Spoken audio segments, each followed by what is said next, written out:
la bienvenue, parce qu'on ne l'a pas fait confédéralement. Donc je le fais au nom du bureau confédéral. Et en même temps, ça prouve bien que Force ouvrière, en quelque sorte, c'est bien une maison de verre. On voit ce qui s'y passe et que les salariés qui se retrouvent dans les positions de Force ouvrière sont prêts à nous rejoindre.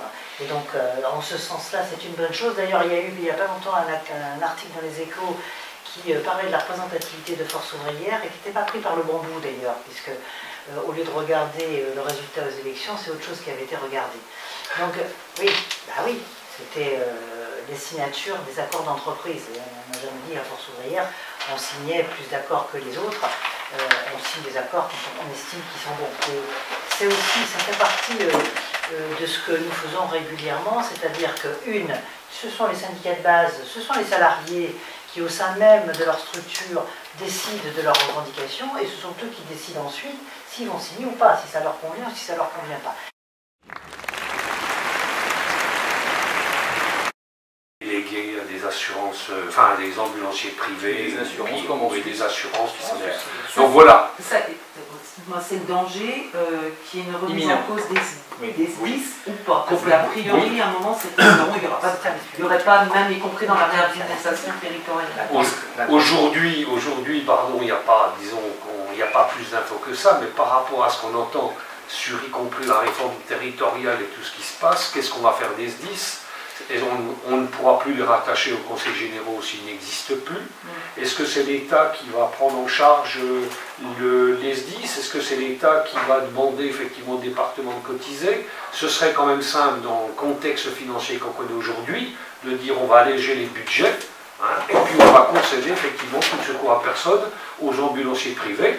Et puis chaque personne, chaque Français aura peut-être une carte mutuelle, une carte plus sauvée sur la route, donnée par une banque privée pour être secouru dans des conditions normales. Voilà.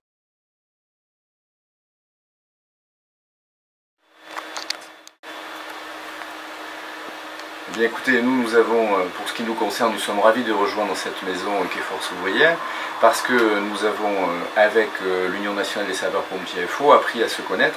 Ça fait maintenant bientôt 4 ans qu'on est ensemble sur les dossiers concernant les sapeurs-pompiers, que ce soit la filière, que ce soit toutes les problématiques statutaires concernant l'ensemble du métier des sapeurs-pompiers. Et au travers des travaux qu'on a menés dans la dynamique des acteurs de la sécurité civile, on avait tellement de convergence de vues qu'il nous est apparu quasiment indispensable de se regrouper parce que notre profession est très divisée. On se retrouve avec 40 000 sapeurs-pompiers professionnels sur l'ensemble du territoire national. Il y a plus de 10 ou 12 syndicats, associations qui défendent le métier. Et face à toute la partie fonction publique qui représente 1 800 000 fonctionnaires, il nous est apparu indispensable de regrouper l'ensemble des sapeurs-pompiers au travers d'une même organisation, de façon à ce que la voix elle porte davantage et que surtout les problématiques des sapeurs-pompiers soient entendues des pouvoirs publics.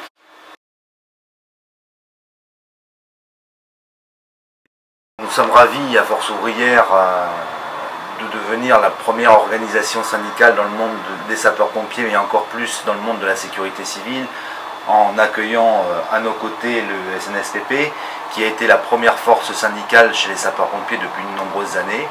Et à travers les propos que Patrice tenait à l'instant sur le fait que nous ayons des idées convergentes sur l'ensemble des dossiers, eh bien avec notre réunification, nous allons faire un travail qui va être pour l'intérêt général des sapeurs-pompiers de France.